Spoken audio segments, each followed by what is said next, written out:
Hello dear student, today we are discussing ginkgo के बारे में हम पढ़ रहे थे और उसमें हमने गिंगो की मॉर्फोलॉजी और उसकी एनाटॉमी के बारे में पढ़ा। देन उसके बाद में हम उसकी जो रिप्रोडक्टिव जो फेज है उसके बारे में हमने उसमें पढ़ा, किस तरह से ओव्यूल्स होते हैं और ओव्यूल की स्ट्रक्चर क्या होती है। Then we have also discuss किस तरह से फर्टिलाइजेशन होता है, पॉलिनेशन किस तरह से होता है। और ये दिस इज़ द माइक्रोस्पोरो ये माइक्रोस्पोरोफिल्स हैं और ये कैटकिन के रूप में रहते हैं। This is the edge you know this is the dwarf shoot और इस ड्वार्फ शूट के ऊपर ये बहुत सारे माइक्रो स्पोरेंजिया इसमें लगे हुए हैं।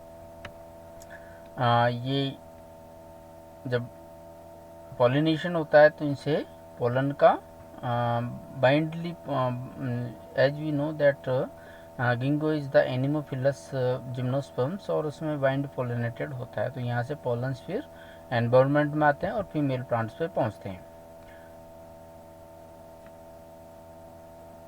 ओव्यूल्स की अगर हम बात करते हैं तो ओव्यूल्स जो है गिंगो का ये इसमें अपर पार्ट ये माइक्रोपाइल्स होता है और इसके नीचे इसमें ये कुछ पार्ट इसका पोलन चैम्बर होता है। ये इसका न्यूसिलस है।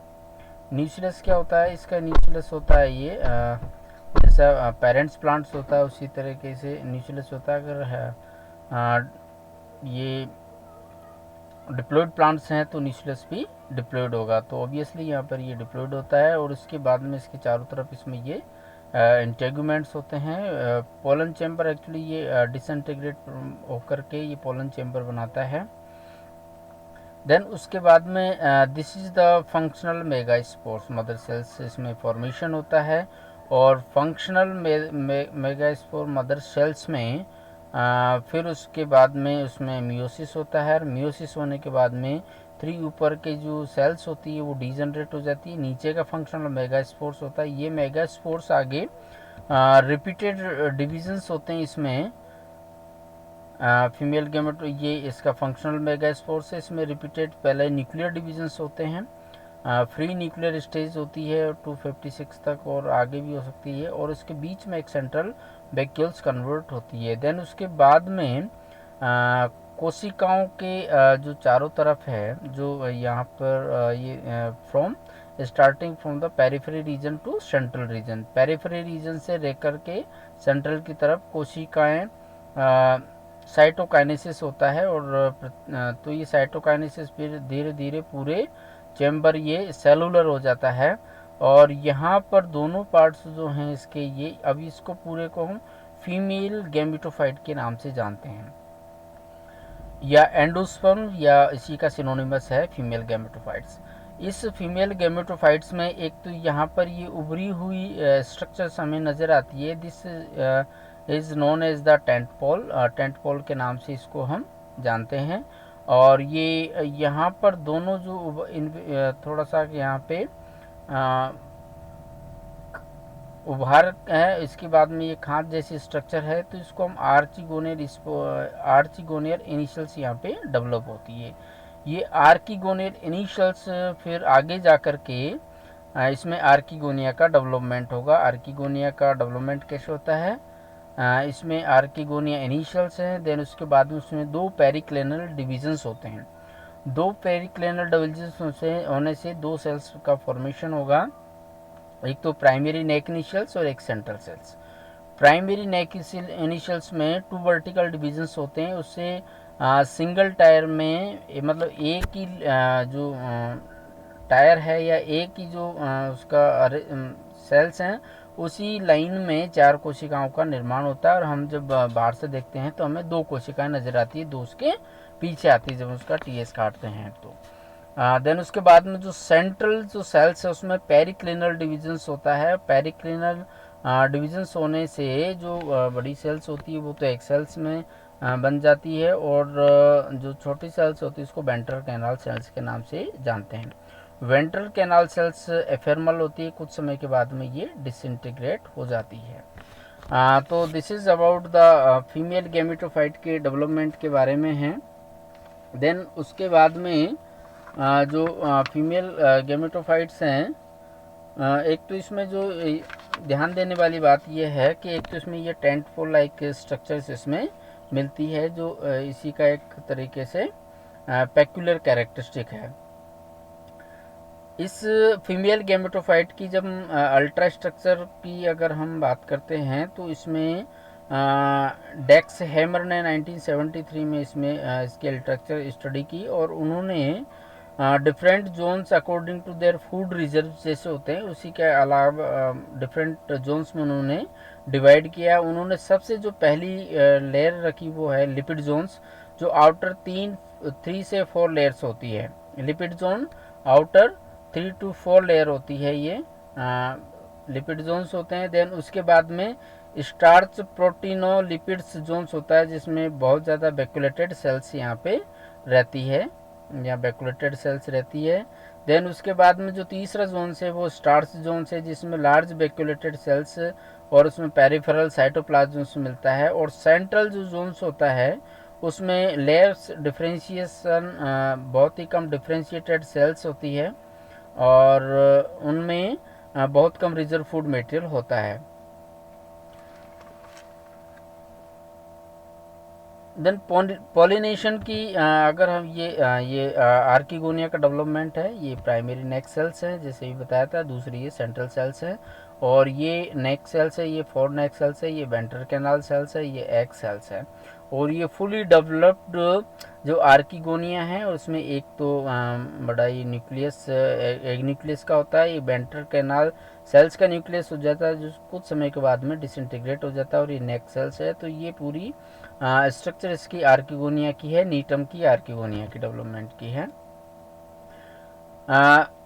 ये डेवलपमेंट ऑफ मेल गेमेटोफाइट है। मेल गेमेटोफाइट का डेवलपमेंट हम 2 फेज में इसमें कह सकते हैं इसको, बिफोर पॉलिनेशन और आफ्टर पॉलिनेशन। बिफोर पॉलिनेशन जो डेवलपमेंट होता है उसमें ये this is the before pollination है और ये आफ्टर पॉलिनेशन है। बिफोर पॉलिनेशन होता क्या है, पोलन जो न्यूक्लियस है उस पोलन न्यूक्लियस में फर्स्ट प्रोथेलियल सेल्स बनेगी, देन सेंट्रल सेल्स बनती है। सेंट्रल सेल्स में फिर डिवीजन होकर के सेकंड प्रोथेलियल सेल्स बनती है और सेकंड जो बनती है वो एंथ्रीडियल सेल्स बनती है। देन उसके बाद में एंथ्रीडियल सेल्स में अगेन डिवीजन होकर के एक एंथ्रीडियल सेल्स होती है और एक ट्यूब सेल्स का फॉर्मेशन होता है। इस स्टेज में जब 2 प्रोथेलियल सेल्स, एक एंथ्रीडियल सेल्स और एक ट्यूब सेल्स, इस अवस्था में पोलन्स का पोलिनेशन हो जाता है। और पोलिनेशन जो है ये नीटम वाइंड पोलिनेटेड है, एनिमोफिलस प्लांट्स हैं और यहाँ पर थ्रू एयर करंट ये एक पौधे से दूसरे पौधे की तरफ पहुँचते हैं, तो ये एयर में आ जाते हैं। और बाद में जब इनका अगर उनको मेल फीमेल गेमेटोफाइट या ये ऐसे पोलन्स जो ओव्यूल्स पे पहुंचने में सक्षम होते हैं उन्हीं में आगे का डेवलपमेंट होता है, अदरवाइज वो डिजनरेट हो जाते हैं। जब ये पोलन चेम्बर में पहुंच जाते हैं तब उसके बाद में इस एंथ्रीडियल सेल से एक स्टॉक सेल्स का फॉर्मेशन होता है और एक स्पर्मेटोजेनस सेल्स का फॉर्मेशन होगा। इस स्पर्मेटोजेनस सेल से 2 एंथ्रोजोइड्स या स्पर्म्स का फॉर्मेशन होगा। इसको आप यहाँ भी देख सकते हैं। इसमें ये इसका जो पोलन्स जो होते हैं, पोलन्स वो एक्साइन और इंटाइन्स, इसका आउटर कवरिंग एक्साइन और इंटाइन्स में डिफ्रेंशिएटेड होता है। देन उसके बाद में जो अंदर जो सेल्स हैं उसमें एक एंथ्रीडियल सेल्स बनाएगी और फर्स्ट प्रोथेलियल सेल्स, ये सेकंड प्रोथेलियल सेल्स हैं और एक एंथ्रीडियल सेल्स हैं।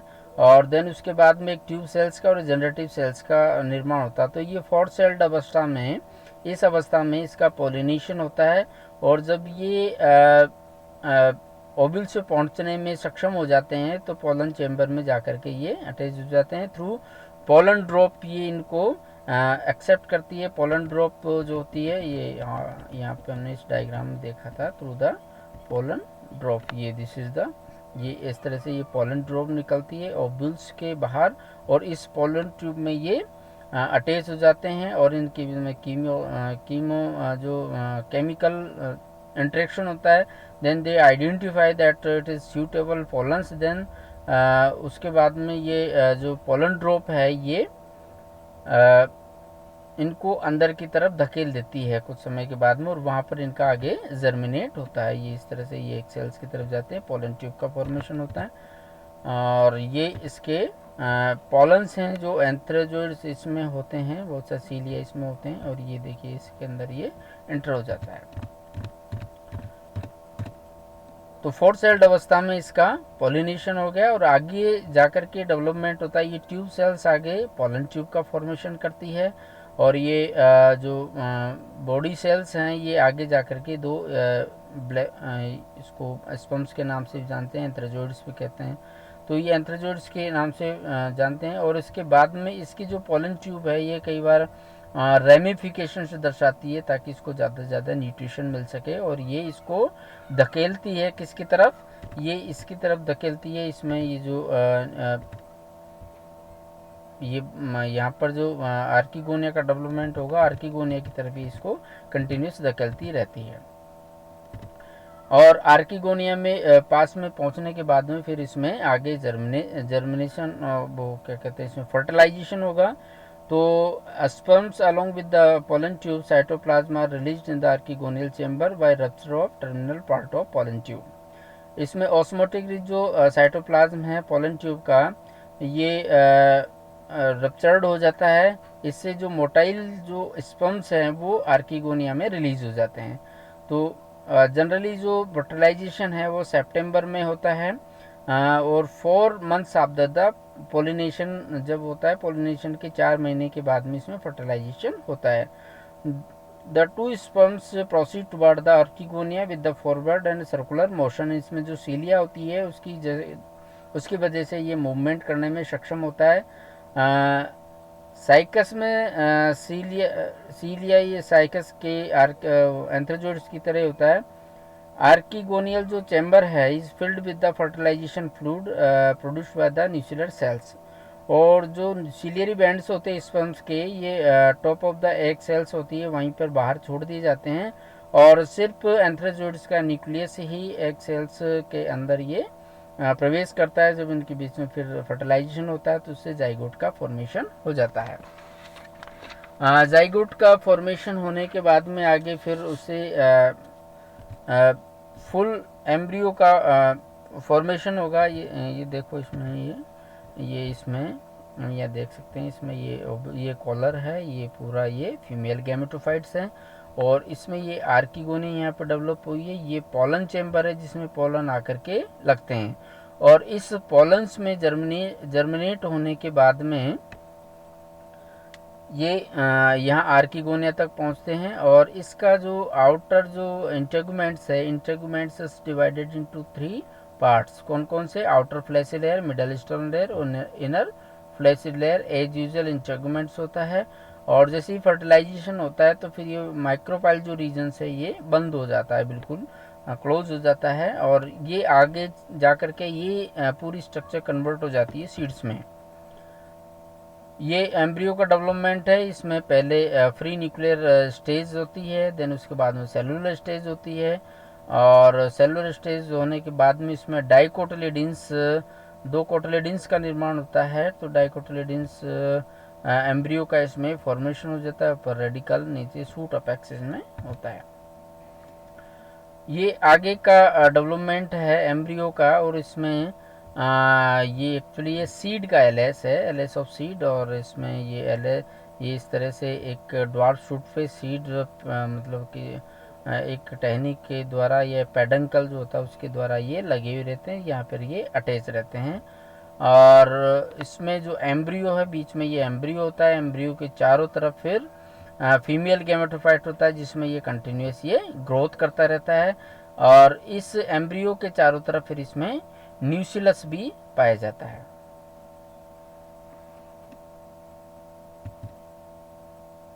देखिएगा इसमें जर्मिनेशन ऑफ जो सीड्स हैं गिंगो का, वो जर्मिनेशन ऑफ सीड्स इसमें हाइपोजियल प्रकार का होता है, इसके इकोनॉमी इम्पोर्टेंस की अगर हम बात करते हैं तो सीड्स गिंगो के जो होते हैं the endosperms and the embryo are highly nutritious होते हैं और ये चाइना और जापान में जनरली फूड के रूप में उपयोग में लिए जाते हैं। इसके अलावा जो लीफ का जो एक्सक्रेशंस हैं, एक्सट्रैक्ट बनाते हैं, उसमें काढ़ा बनाते हैं ये चाइना में, और ये जनरली उपयोग में होता है asthma, toxic shock, Alzheimer disease और वेरियस सर्कुलेटरी डिसऑर्डर में इसकी लीफ का जो डिकॉक्शन है वो काम में आता है।